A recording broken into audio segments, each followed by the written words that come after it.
nos explica el padre Edward Riston en su obra The Rise and Growth of the Anglicanism, publicada en 1585. Así, por la fuerza aconteció que la mayoría de los católicos poco a poco cedieron ante sus enemigos, y no se negaban de vez en cuando a entrar públicamente a las iglesias cismáticas y escuchar sus sermones, y recibir la comunión en esos conciliábulos.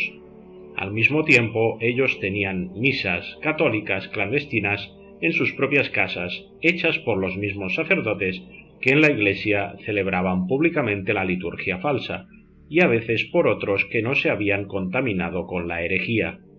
Sí, y muy a menudo en aquellos desastrosos tiempos, y en el mismo día participaban de la mesa de nuestro Señor y de la mesa de los demonios, es decir, de la Sagrada Eucaristía y de la cena calvinista.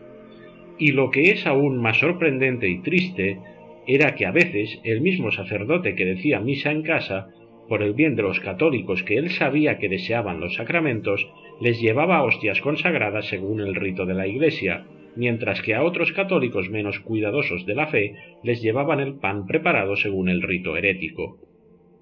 ¿Cómo pudo llevarse a cabo un golpe tan mortal y tan coordinado en toda Europa? Obviamente no podemos pensar que Lutero, Calvino y los demás reformadores estaban solos. Al igual que tras Judas Iscariote se escondían las artimañas de los fariseos, que querían por encima de todo destruir a nuestro Señor, que a su vez utilizaron para sus fines a los poderes públicos, en la Reforma vemos también un movimiento coordinado de todo el entramado social para destruir a la Santa Iglesia Católica, la Iglesia de Cristo. Según afirma Monseñor Henry de Lassus en su obra La conjuración anticristiana, la francmasonería tuvo un papel muy importante dentro del gran movimiento de ideas que se manifestaron en el Renacimiento y que quiso imponerse sobre la sociedad cristiana por medio de la Reforma. Tal y como refiere el padre Nicolás Serra y Causa en su obra La masonería al derecho y al revés, los ilustres masones Edgar y Eugenio Sue, hablando de las naciones católicas, decían: el mejor medio de descristianizar es protestantizar a los católicos, pues las sectas protestantes son las 1000 puertas abiertas para salir del cristianismo. En esa misma obra se refiere la siguiente cita de la revista masónica La Tornia: el protestantismo no es sino la mitad de la masonería, ya que, para beneficiar al liberalismo y al racionalismo, basta que se abrace cualquier secta protestante. Por su parte, el diario masónico alemán Hamburger Fremdenblatt, del 13 de junio de 1917, al celebrarse los 400 años del protestantismo, se expresaba así: las dos fuerzas espirituales del protestantismo y de la masonería están siempre bien unidas y en buenas relaciones. No se puede concebir aquella sin éste. No hubiera habido verdadera y auténtica masonería sin Lutero y sin la Reforma contra nuestro común e implacable enemigo, el romanismo. Y la Gazette de Cologne, del 24 de junio de ese mismo año, añadía: la aparición subversiva de la masonería en Inglaterra fue una reacción del anglicanismo y de la sociedad de los librepensadores ingleses contra las tendencias católicas de los Estuardo. Ciertamente, sin la masonería la Reforma no hubiese ni despegado. Por su parte, también numerosos humanistas y filósofos contribuyeron a la causa de la Reforma, entre ellos Johannes Reuchlin, cabalista alemán. Además, por si fuera poco, como afirma el historiador Salvador de Madariaga en su obra El auge y el ocaso del Imperio Español en América, publicada en 1977, fueron los judíos asiduos diseminadores de la Reforma, no tanto por sincero interés en la Reforma en sí, como porque implicaba cisma y división en la fe rival.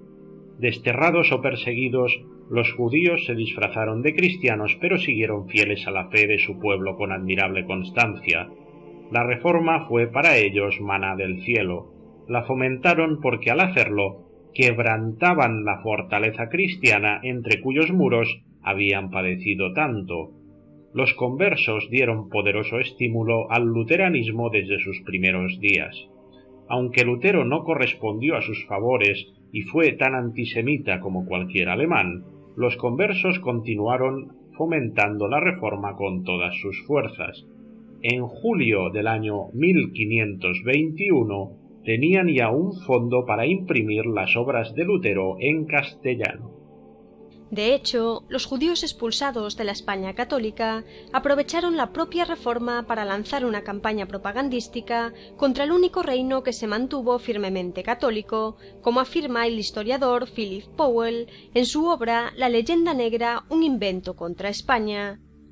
Al salir de España, muchos judíos se fueron o bien a Italia o a los dominios musulmanes, a los Países Bajos, a Alemania o a Francia, lugares donde iba aumentando la receptividad a la propaganda y acción antiespañola. En sus nuevos lares, los judíos hicieron afanosamente cuanto estuvo a su alcance para dañar el comercio español y dieron ayuda a los proyectos musulmanes de desquite por la derrota de Granada. Y la erudición judía y dialéctica reconocida en materias teológicas fueron puestas a veces al servicio de la Revolución Protestante, que proporcionó a España tanta angustia. La acción hebrea contra España se había proyectado a lo largo de 3 líneas principales. En primer lugar, la extensa y muy influyente actividad por medio de publicaciones con fuertes características antiespañolas. En segundo lugar, la acción en el comercio y en el espionaje para ayudar a los enemigos de España en la guerra y en la diplomacia. Y en tercer lugar, la intensiva promoción de la mezcla de anti-Roma con anti-España para hacer sinónimos ambos canales de concepto y acción.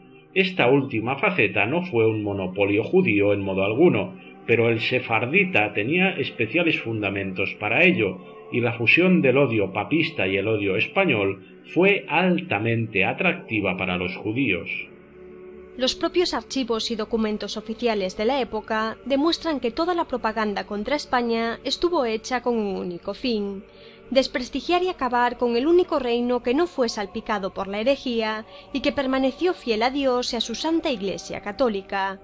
No deben pues sorprenderles todas esas mentiras sobre las supuestas atrocidades de la Inquisición española que no fueron tales, y mucho menos que se alabe como a héroes aquellos herejes que fundaron su estado de libertad sobre la sangre de millones de indígenas, mientras se acusa de asesinos a los misioneros católicos españoles, que lo único que hicieron fue arriesgar sus vidas, atravesando el océano por anunciar a Cristo a las almas de aquellas pobres gentes que tenían cerradas las puertas de la salvación porque todavía no conocían la verdad.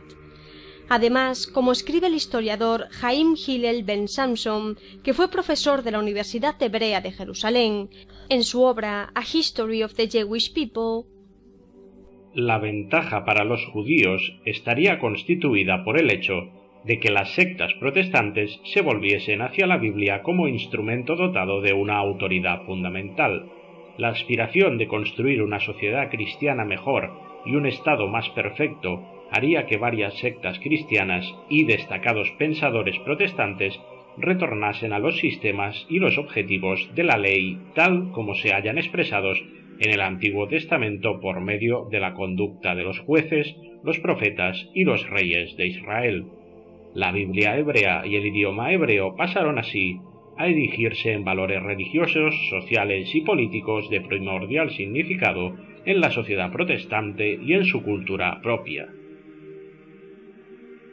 A lo largo de este programa hemos podido ver una y otra vez cuál es el modus operandi de Satanás para engañar y seducir por medio de sus siervos a las almas y naciones.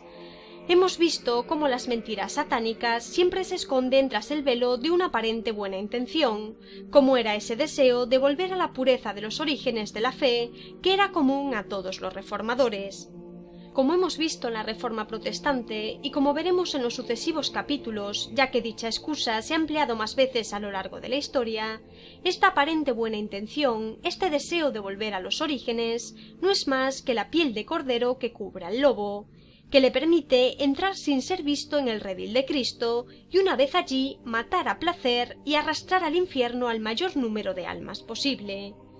Esta apariencia de piedad se ha empleado como excusa para rechazar la verdadera fe y seducir a las naciones por medio de una falsa doctrina y un culto herético obra de hombres, únicamente creado para blasfemar contra el nombre de Dios, mofarse de lo santo, destruir la civilización católica y tratar de aniquilar a la Santa Iglesia Católica, única Iglesia de Cristo, para arrebatar al mundo su única puerta a la salvación.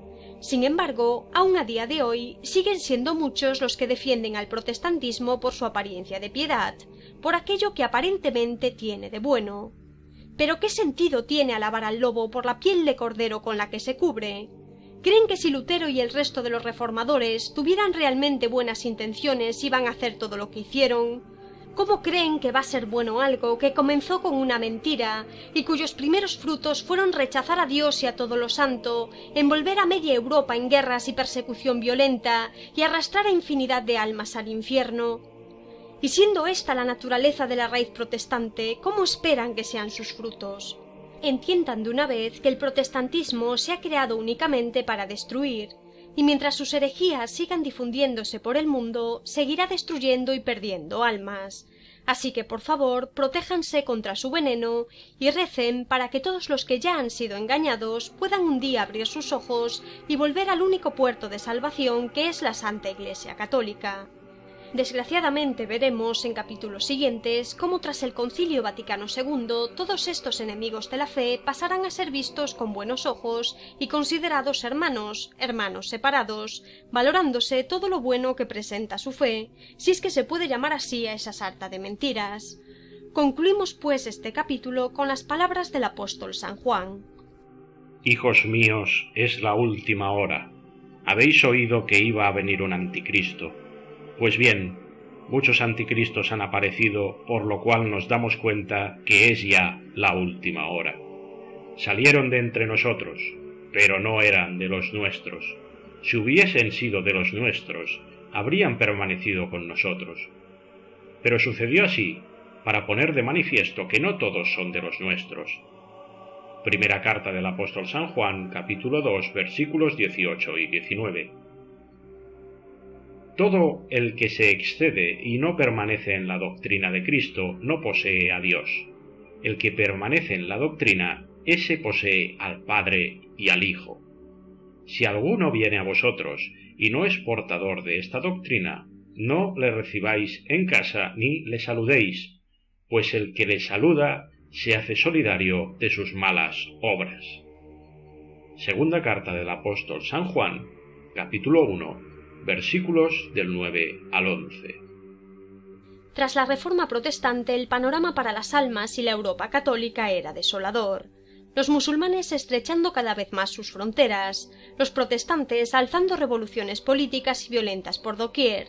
Media Europa se encontraba en guerra, llegando ésta incluso a asediar la misma Roma, obligando a Santo Padre a trincherarse en el castillo de Sant'Angelo, cada vez más monarcas declarándose contra la Santa Sede, y los judíos y la masonería subvencionando la Reforma y haciendo todo lo posible para hundir a la Santa Iglesia y establecer el trono del Anticristo sobre la tierra.